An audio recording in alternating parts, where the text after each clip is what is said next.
don't worry about it. So who are we talking to today? Angela Avila. All right, Angela, what's your age? I think I'm 39. You think you're 39? I'm not sure. I got brain cancer, so like my memory's a little bad. Okay. Do you have any kids, Angela? I do. You do? What's their age? 12 and 15. 12 and 15. Where did you grow up, Angela? I was born in Long Beach, raised in Long Beach for about, in Lakewood, sorry. Born in Long Beach Memorial, raised in Lakewood for about 5 years, and I moved to Hanford in 90, and then I've lived here ever since. So. Okay, so what was it like growing up there? It was great. Like, I love everybody here, and everybody loves me. I have tons of friends, and yeah, it's great here. Really? I like Hanford.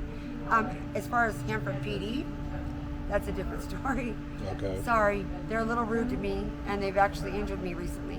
Oh, I'm sorry to hear that. Yeah, they actually are going to cost me my life. Wow, really? I have a ruptured spleen because of them. Wow. Yeah. Did you have both of your parents in your life? I did. You did? Okay. What was your childhood like? Pretty good. Really? Considering most people's childhoods, mine was all right. Yeah, I was pretty spoiled, actually. Really? Yeah, I was a daddy's girl. I got Okay. everything I wanted, including in my adult years until he passed away a couple years ago. I got everything I wanted. Wow. And then some. Angela, did you finish high school? I did finish high school. I didn't finish right away. I actually dropped out Okay. my sophomore year, but I got into some stuff I probably shouldn't. I don't even know if I should say that, but I got into drugs, and I ended up recovering, and at that point when I recovered, I went back and I got my high school diploma. Okay. How old were you when you began partying? 16. 16. Wow. Yeah. Really? 16. Okay. Let's talk about your addiction a little bit, Angela. Okay. All right. I am totally open to that. Okay. What type of drugs do you use? I don't use now. I'm an alcoholic now, but the drugs I was using was methamphetamine and marijuana. Okay. Have you ever gotten sick off of those drugs? No, well, maybe. I can't really answer that question honestly because I don't know. I've definitely gotten sick. Right. I definitely lost a lot of weight. I went from I was an all-star cheerleader, okay, and I went from an all-star cheerleader, 145 pounds to 89 pounds like that. Okay. From methamphetamine. But I recovered and I stayed clean for 9 years, and I relapsed again, and then now I'm okay, but now I'm an alcoholic. Okay. If you want to know the truth, and I'm sorry. So in a whole, how long have you been using? Why you gotta do that kind of math for me? From Just an estimate. That's it. I started using when I was probably 14, and I stopped using, I believe, at 28. Okay. And I had both my kids sober, and then I relapsed at like 30. I don't know, 38 or something. Okay. So how have these drugs changed your life? Tremendously. Really? Tremendously, in every way, shape, or form, with my family, with everybody out here. And when I say everybody out here, I mean just the way I respond to things. Like now, I don't know, I don't want to say flash on somebody, but I snap very easily because I'm not going to put up with no bullshit.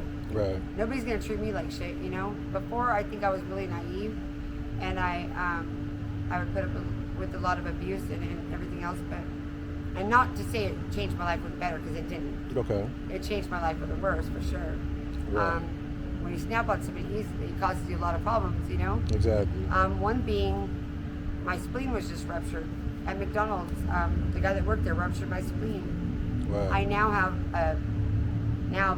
probably because of my mouth, I have a double splenic rupture with MRSA, sepsis, endocarditis.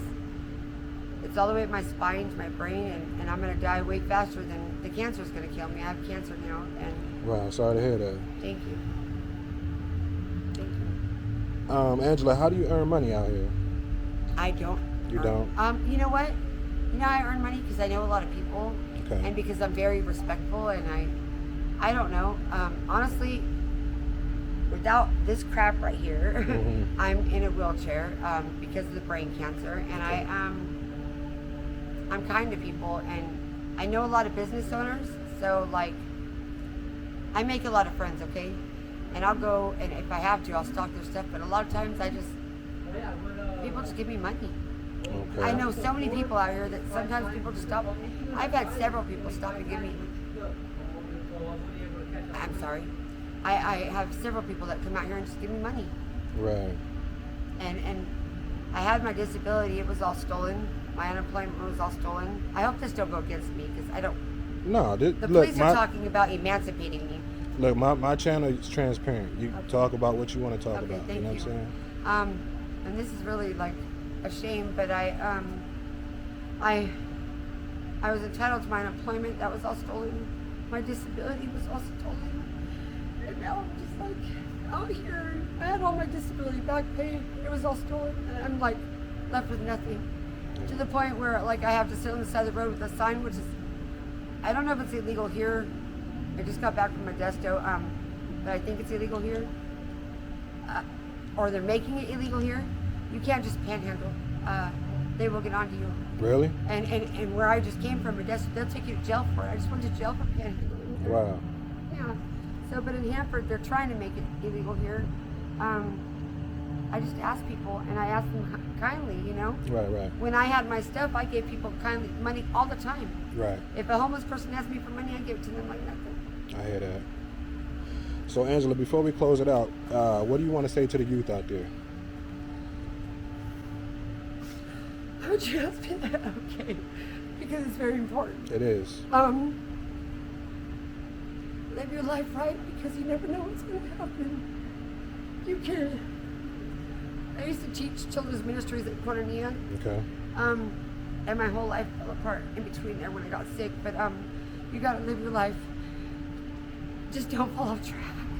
Don't fall off track. Because the minute you fall off track, it's so hard to get back on. It's ridiculous. Like, look at me, you know? Right. That's so awesome you're doing this. That's cool. Really, I just prayed for something like this, and it's kind of weird that you just showed up like that. That's not by coincidence. That's by God's grace and by Exactly. God's. That's by God that you showed up like that. Because I have a big heart for the youth, and I think that they didn't know how fast they could fall off track, Yeah. and how hard it is to get back on track, especially when you end up with cancer and this crap right here. You know. Right. God bless you for your whatever you're doing, and I'm willing to work with you every step of the way. But Okay. I appreciate your story, Angela. you want to hear it? I just prayed the other day, like, God, please. I just prayed for someone like you, and I prayed that. Sorry, It's I have okay. kids, you know, but I prayed that someone came my way that like I could reach out to kids and stuff, and just be like, you can get cancer at any time of your life. Exactly. And I'm on my last leg now, and I've kind of not spent my life so well. Like I fell off the deep end a little bit, and now I'm, you know. But no matter where you're at in life, you can fall off at any time. And now it's like I'm at my last leg. They gave me 6 months to live, Wow. and I love children, and I'm just like, you guys gotta live your life right, do what's right. Right. You gotta do what's right, because if not, cancer can hit you at any time. And when it hits you, if you're given 6 months to live, what are you gonna do with that? You know what I mean? Right. Minister to children, sure. Most of the time, I'm too sick to do anything, but I'm here right now, and I hope that that message gets across to you. We appreciate you, Angela. We're praying for you, okay? Thank you. All right. God bless you. God bless.